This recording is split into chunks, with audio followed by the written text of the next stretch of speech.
नमस्कार दोस्तों, target with PS Parihar channel में आपका स्वागत है। सुबह की इस वीडियो में ऐसी सूचनाएं होती हैं जो विभिन्न समाचार पत्रों पर छाई हुई होती हैं और विद्यार्थियों के लिए आवश्यक होती हैं। तो आइए शुरू करते हैं और देख लेते हैं कि आज के समाचार पत्रों में ऐसी कौन कौन सी सूचनाएं हैं। तो वीडियो को जल्दी से लाइक कर दें, शेयर कर दें और जिन छात्रों ने चैनल को अभी भी सब्सक्राइब ना किया हो तो जल्दी से सब्सक्राइब कर लें ताकि आप लोगों को भी इसी तरीके की ऑथेंटिक अपडेट सबसे पहले मिलती रहे। आज है 2 अक्टूबर और सबसे पहले भारत के राष्ट्रपिता महात्मा गांधी और पूर्व प्रधानमंत्री स्वर्गीय लाल बहादुर शास्त्री जी को आज नमन करते हैं। सबसे पहले चलिए शुरू करते हैं आज की सूचनाओं को। सबसे पहले सूचना है लेखपाल अध्यापकों को खुशखबरी, हजारों पद रिक्त।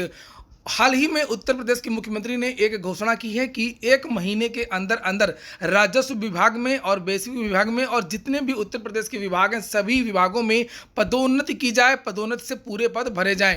ये देखिए लिखा पदोन्नति के लिए 1 माह के अभियान का ऐलान। बेसिक शिक्षा में पदोन्नति के 52,000 पद रिक्त हैं। राजस्व विभाग में चार चयन वर्ष से इंतजार है। राजस्व विभाग में चयन वर्ष 2017-18 से लेखपालों की पदोन्नति लंबित है और इसके चलते पात्र लेखपाल बिना पदोन्नति के ही रिटायर हो गए। लेखपाल का जो प्रमोशन होता है वो आरआई के पद पर होता है, यानी कि रिवेन्यू इंस्पेक्टर के पद पर होता है। और रिवेन्यू इंस्पेक्टर का जो पद होता है वो 5 साल पहले एक भर्ती आई थी, उसके बाद में अब केवल प्रमोशन के आधार पर ही ये जो पद हैं वो भरे जाते हैं। लिखा राजस्व लेखपाल के राजस्व निरीक्षक के पद पर पदोन्नति के करीब 3,000 पद खाली हैं। इस तरह तकरीबन 600 राजस्व निरीक्षकों को नायब तहसीलदार के पद पर पदोन्नति का इंतजार है। तो ये जो सब पद हैं वो भरे जाएंगे। उसी तरीके से बेसिक शिक्षा विभाग के बारे में भी यहाँ बताया गया है।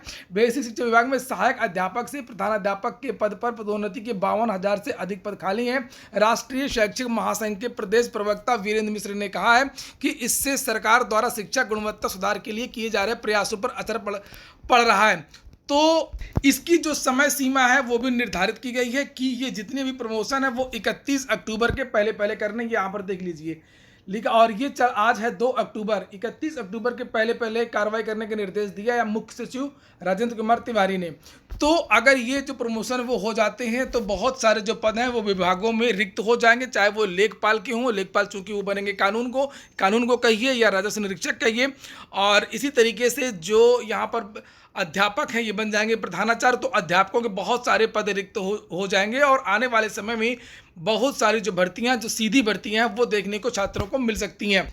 यहाँ पर देखिए लिखा है कि मुख्य सचिव राजेंद्र कुमार तिवारी ने अपर मुख्य सचिवों, प्रमुख सचिव व सचिवों की पदोन्नति के माध्यम से भरी जाने वाली सभी रिक्तियों की गणना करके 31 अक्टूबर तक पदोन्नति की कार्रवाई पूरा करने का आदेश दिया है। लिखा है पदोन्नति के 1 लाख से अधिक प्रदेश में पद रिक्त हैं। सरकार के बार निर्देश के बावजूद कई विभागों में कई वर्षों से इस पर कोई कार्रवाई नहीं हुई है। इसके चलते कई विभागों में विभागाध्यक्ष तक के पद खाली हैं। मुख्य सचिव ने अधिकारियों को निर्देशित किया कि अपने प्रशासनिक व अधिष्ठानीय नियंत्रणाधीन कार्मिकों के संबंध में प्राथमिकता के आधार पर चयन वर्ष 2021-22 तक पदोन्नति की कार्रवाई सुनिश्चित कराई जाए।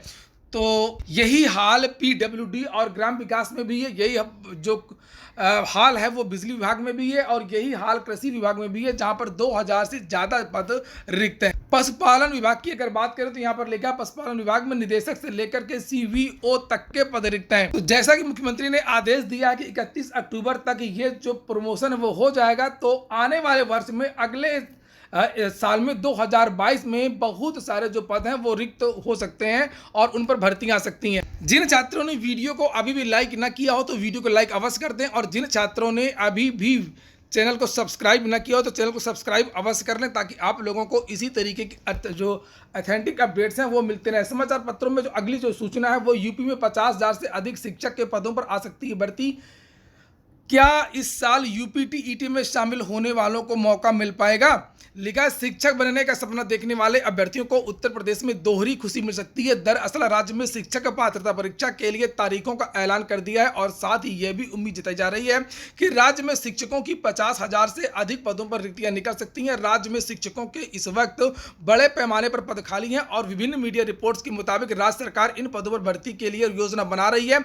इन रिपोर्ट्स के मुताबिक राज्य में शिक्षकों के 50,000 1000 से अधिक पदों पर भर्ती के लिए जल्द ही नोटिफिकेशन जारी किया जा सकता है। अब आप लोग कहेंगे कि सर रोज सुबह सुबह आप लोग जो है ये शिक्षक भर्ती की न्यूज़ देते हैं, शिक्षक भर्ती तो आती नहीं है। न्यूज़ देने का मतलब इतना है कि आप लोग अपनी पढ़ाई भी करते रहे। 3-4 साल तो निकल गए अब इंतजार में और धरना प्रदर्शन में। इस समय बहुत कम बचा अगर भर्ती आ गई, चूंकि इसका जो सिलेबस है वो सुपर टीईटी का बहुत बड़ा सिलेबस है और सुपर टीईटी में लगभग 10-15 विषय पढ़ने होते हैं। इसलिए आप लोग अपनी जो है वो पढ़ाई भी करते रहे। कहीं ऐसा ना हो कि शिक्षक भर्ती आ जाए और उसके बाद में आप फिर से धरना प्रदर्शन करें और नई शिक्षक भर्ती की मांग करें।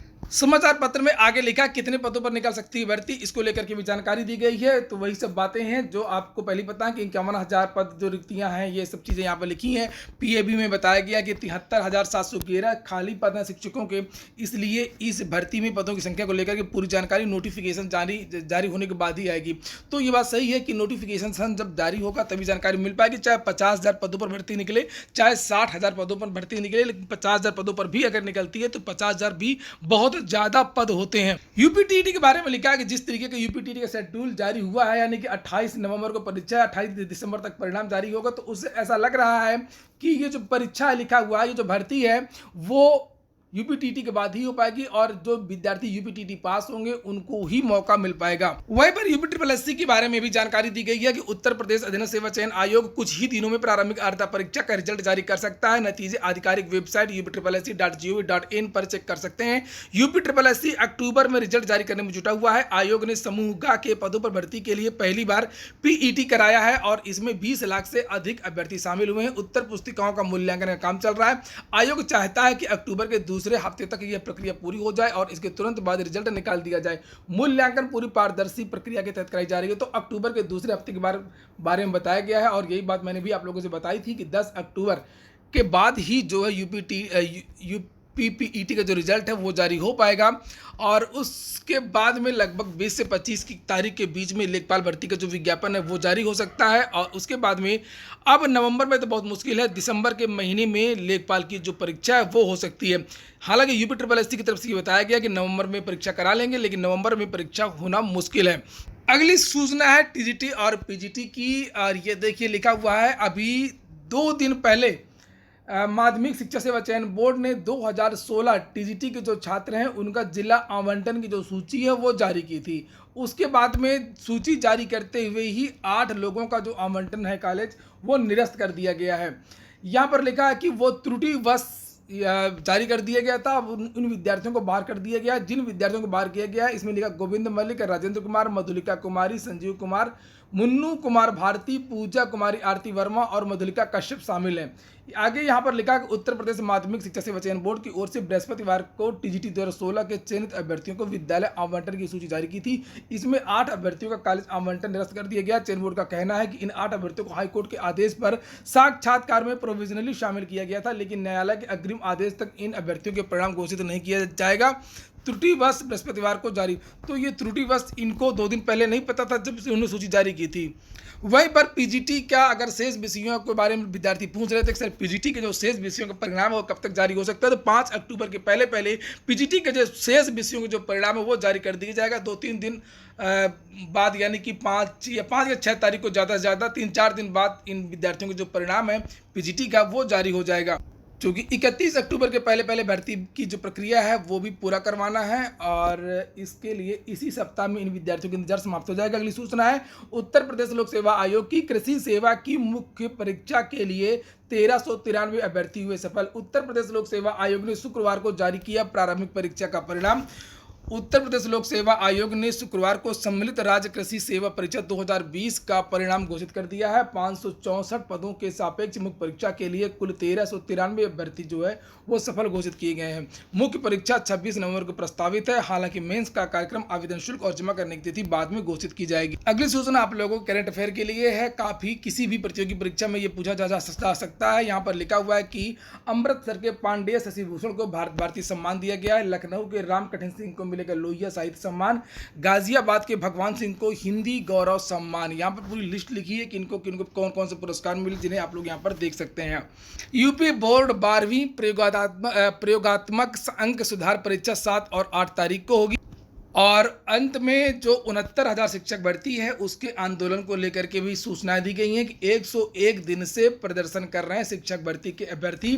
लिखा बेसिक के 69,000 सहायक शिक्षा भर्ती प्रक्रिया में आरक्षण घोटाले का आरोप लगा करके आरक्षित वर्ग के ओबीसी एससी वर्ग के अभ्यर्थी जो है वो इको गार्डन में 101वें दिन भी शुक्रवार को इनका धरना जारी रहा। अभ्यर्थियों का आरोप है कि बेसिक शिक्षा विभाग ने राष्ट्रीय पिछड़ा वर्ग आयोग की रिपोर्ट को अभी तक लागू नहीं किया, जबकि आयोग 29 अप्रैल को अपनी अंतरिम रिपोर्ट दे चुका है। अभ्यर्थियों ने कहा है कि रिपोर्ट में साफ है कि सहायक शिक्षक भर्ती में आरक्षण में घोटाला हुआ है।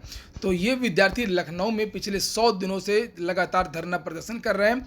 हालांकि सरकार ने कमेटी बना दी है और कमेटी बनाने के बाद में भी अभी तक कोई भी निर्णय नहीं लिया गया है। डीएलएड पेपर आउट के बारे में भी सूचनाएं दी गई हैं। डीएलएड परीक्षा से पहले व्हाट्सएप पर वायरल हो रहे थे प्रश्न पत्र और एक परीक्षा केंद्र अभी जो है वो निरस्त किया गया है।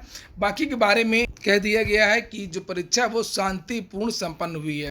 पेपर जो है मथुरा जिले का जो पेपर है वो रद्द किया गया है। यहाँ पर लिखा मथुरा जिले के बारे में, वहाँ पर गणित का पेपर केवल रद्द किया गया है। उत्तर प्रदेश की brand ambassador one district one product ODOP की बनी है कंगना रनौत, इसको भी याद रखिएगा। बीएचयू एंट्रेंस की जो नई तारीखें हैं वो घोषित कर दी गई हैं। यहाँ पर लिखा हुआ है कि बीएचयू बीएससी एजी और बीएड की नई तिथियाँ जारी कर दी गई हैं। यहाँ पर लिखा हुआ है कि बीएससी एजी बीएड स्पेशल एजुकेशन समेत जिन पाठ्यक्रमों की परीक्षा टाल दी गई थी उसकी जो नई तिथियां वो शुक्रवार को घोषित कर दी गई हैं। ये परीक्षाएं 6 अक्टूबर को कराई जाएंगी। 28 सितंबर से 4 अक्टूबर तक प्रवेश परीक्षा कराने का जो शेड्यूल जारी किया गया था उसमें 3 अक्टूबर को होने वाली बीएससी एजी और 29 सितंबर को होने वाली BEd mathematics, BEd special education, BEd humanity and social science और बीएड की परीक्षा टाल दी गई हैं। 1 अक्टूबर को एनटीए की वेबसाइट पर जारी नोटिस के हिसाब से 3 अक्टूबर को होने वाली परीक्षा 6 अक्टूबर को पहली पाली में सुबह 8 से लेकर के 10 बजे तक कराई जाएगी। वहीं पर 29 अक्टूबर लिखा, जबकि 29 अक्टूबर को टली सभी 4 पाठ्यक्रमों की जो परीक्षा है वो 6 अक्टूबर को दूसरी पाली, तो 29 सितंबर है।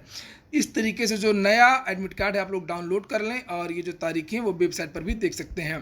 तो ठीक है दोस्तों, ये हो गया आज का वीडियो अगर आपको अच्छा लगा हो, आपके काम का हो तो लाइक अवश्य कर दें। जिन छात्रों ने चैनल को सब्सक्राइब न किया सब्सक्राइब कर लें। पूरा वीडियो सुनने के लिए बहुत बहुत धन्यवाद।